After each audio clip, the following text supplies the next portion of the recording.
In this experiment, we will observe the tar in cigarette smoke. Your teacher will set up the cigarette smoking model as shown.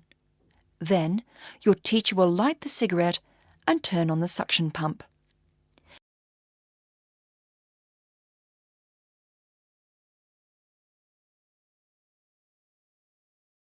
When the cigarette is completely burned, observe the cotton wool. What happens to the colour of the cotton wool? In this experiment, we find that the cotton wool turns brown when the suction pump is turned on. The brown substance left on the cotton wool is tar, which is one of the main harmful substances that can be found in cigarettes.